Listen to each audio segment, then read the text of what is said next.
Okay, so we have a long answer problem that pertains to this particular reaction right here. It says a student designs an experiment to study the reaction between sodium bicarbonate and acetic acid. That's what this is. So actually, real quick, this looks a little funny. Sometimes we're more used to seeing this written like this: CH3COOH. Right, that's one carbon, and then these three C's, these three H's, and then the other carbon, and then OOH. So this is just taking the acidic carboxylic acid proton and putting it out front to indicate that this is a protic species. It's an acid. It's going to donate a proton. So that's what this is. The reaction is represented here. The student places 2.24 grams of sodium bicarbonate in a flask and adds 60 milliliters of 0.875 molar acetic acid. The student observes the formation of bubbles, that would be the CO2 gas, and that the flask gets cooler as the reaction proceeds. So that's what's going on. These two react, and we get this, and then and water and carbon dioxide. So first, identify the reaction represented above as an acid-base reaction, precipitation reaction, or redox reaction. So looking at this, the first one is very easy to eliminate. This is not a precipitation reaction, right? A precipitation reaction would form a solid. There is no solid. Very clearly, that's not a precipitation reaction. From the other two, it's a little trickier. We have to look at what's going on. Is this a redox reaction? Well, for that to be the case, something would have to be changing oxidation states. And it doesn't really appear that that's going to be the case. We have sodium. Sodium, it's just a cation, and it remains a cation. The rest, oxygen, hydrogen, carbon, those are going to stay their regular oxidation numbers. But this is an acid-base reaction. So that's why this proton is out in front, but we're very clearly seeing that HC2H3O2 becomes C2H3O2 anion that is now coordinated to the sodium cation. Well, not really coordinated, it's aqueous. But anyway, that's the way we write the species. So clearly, this has deprotonated. It has acted as an acid. Acetic acid is an acid. It is going to donate a proton to sodium bicarbonate. Bicarbonate will act as a base. And the only thing that makes this a little weird is that the carbonic acid that results, right, we're going to get H2CO3, right? HCO3 gets a proton to be H2CO3. This will actually undergo decarboxylation. That's why this becomes water and CO2. It splits apart. So that's why that looks a little funnier than your typical acid-base reaction.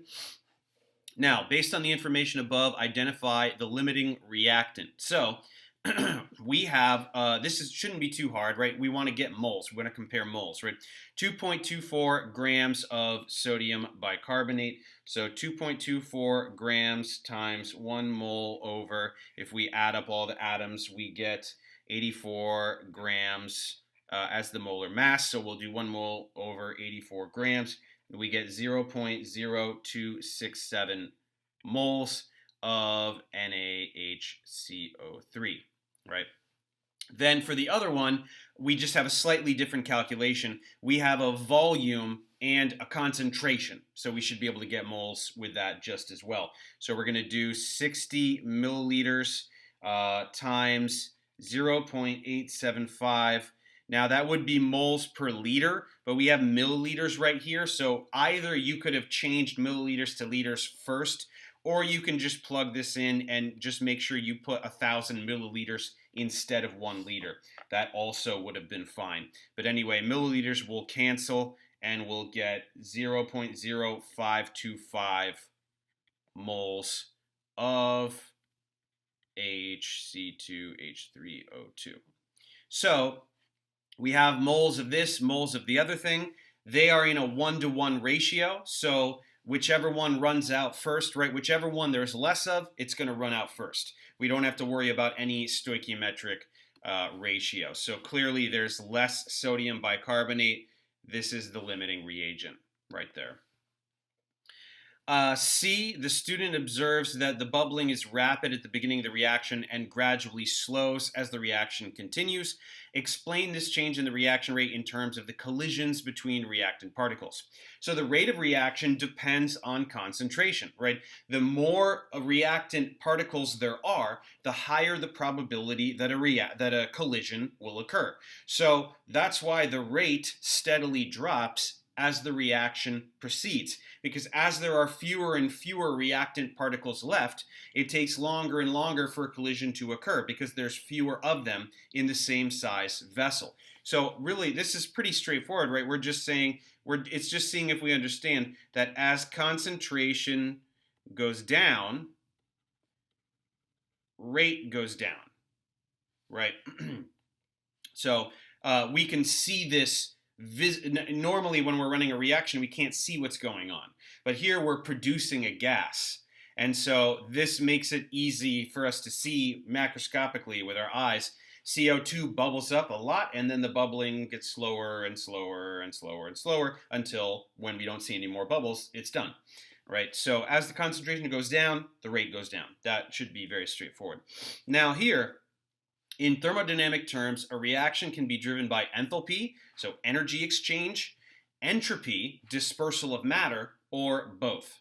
So, in this case, considering that the flask gets cooler, very important, flask gets cooler as the reaction proceeds, what drives the chemical reaction between sodium bicarbonate and acetic acid?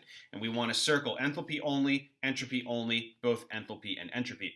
So, here it can't be enthalpy, because if the flask gets cooler, then that means that in order for the reaction to occur, it must be absorbing heat from its surroundings, right?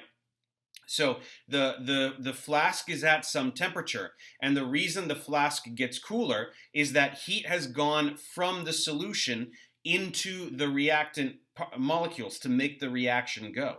The heat is being used up. It is endothermic.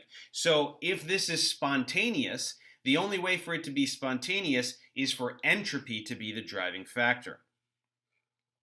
And in fact, it makes sense, because this is tremendously favorable in terms of entropy, because not only we're going from a solid, first of all, we're going from a solid and an aqueous species to an aqueous species, a liquid and a gas. So going from solid to liquid and gas, that is favorable in terms of the phases of matter. We're also going from two substances to three substances. So in terms of dispersal of matter, the quantity of particles, there's a component of decomposition here.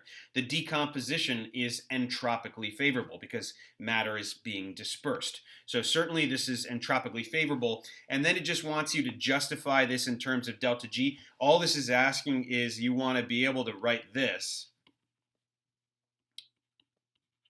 Right? If we want this to be negative and this is positive, then this must be negative.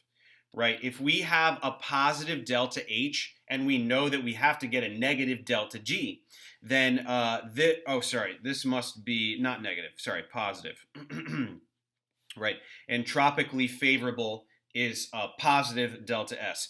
So if we have a positive delta H, right, an endothermic reaction, one that is absorbing heat from its surroundings, which is why the flask gets cooler, if this is a positive delta H, delta S must be positive, because the only way to get to a negative delta G is a positive delta H minus a larger positive T delta S term. So this is what explaining that this must be entropically driven. This has to be a positive delta S in order to get to a negative delta G. So that's a bit about acid base, limiting reagent. We're talking about kinetics, talking about thermodynamics. Let's just do a little bit more here.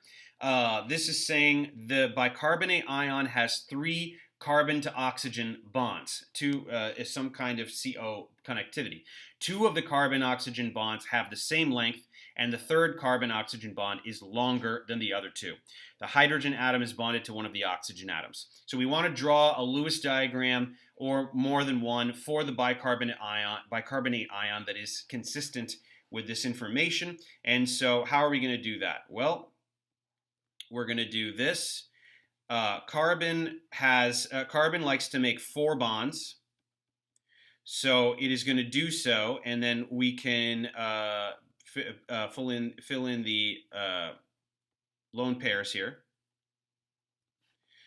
So this is how this has to go, right? We know that carbon is the central atom, and this has a negative charge here.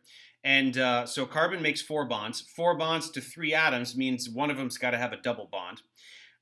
So carbon is accounted for. And then because this has 1 bond to oxygen, this also has a hydrogen. The hydrogen is on one of the oxygens, it said.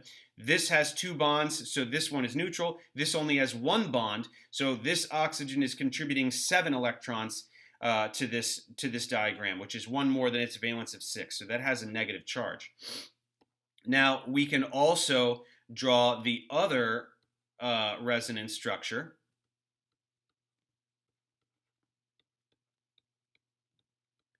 And so we just reverse it. And so this is where this starts to come into play. So we have to draw at least one of these. Even better would be to draw both of these, because what we're understanding is that the composite resonance structure looks like this. We've got this part is untouched. Let's actually make this nice and long. And then these will be a little bit shorter.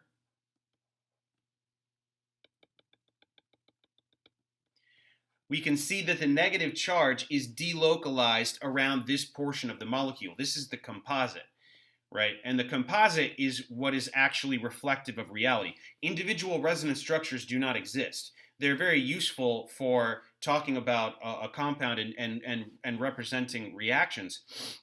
But this is what actually exists. And so this is why 2 of the carbon to oxygen bonds are shorter and the third one is longer, because these 2 have some pi bond character. Remember, a double bond is shorter than a single bond, so having some pi bond character causes that bond length to contract a little bit, whereas this one is pure sigma bond. It's just a CO sigma bond. There's no pi character at all. So this one is longer, and then these 2 are shorter because of pi electron density.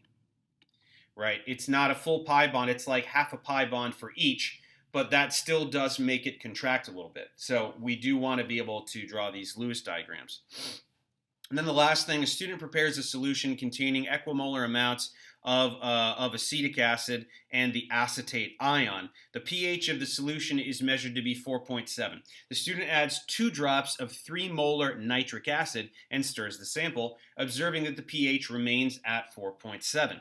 We need a balanced net ionic equation for the reaction between nitric acid and the chemical species in the sample that is responsible for the pH remaining at 4.7. So that's a lot of words, but what is this asking? First of all, what are we talking about?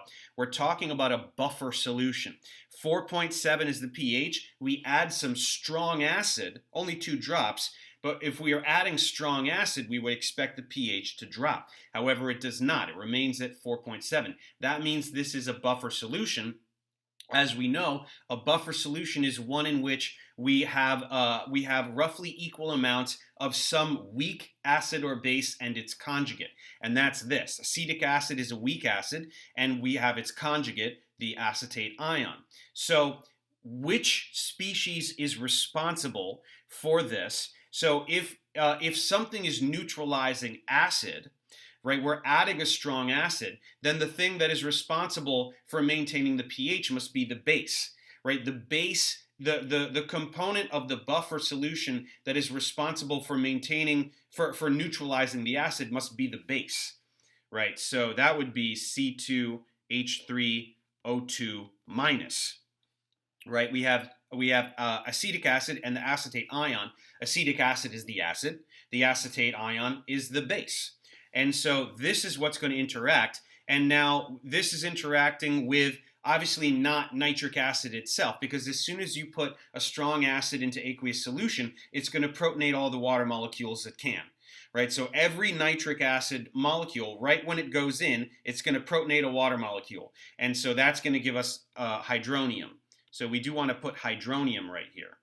And then this is going to take us to C2H3. And actually, we don't need to make that an equilibrium. Let's just show that as a reaction. C2H3O2, but then we've got the H there, right? That picked up a proton, and we get water. So this was a lot of words to just have us understand that this is a buffer solution. These are the species that comprise the buffer. And then we're adding a strong acid, so it must be the base, the component of the buffer solution that is the base, that must be responsible. So the base is picking up protons to get more acetic acid, which is shifting the equilibrium such that we get to maintain that pH value. So this was a great one. We covered a lot of different topics here: thermodynamics, kinetics, Lewis diagrams, buffer solutions. So this was a good one. This was a good problem here.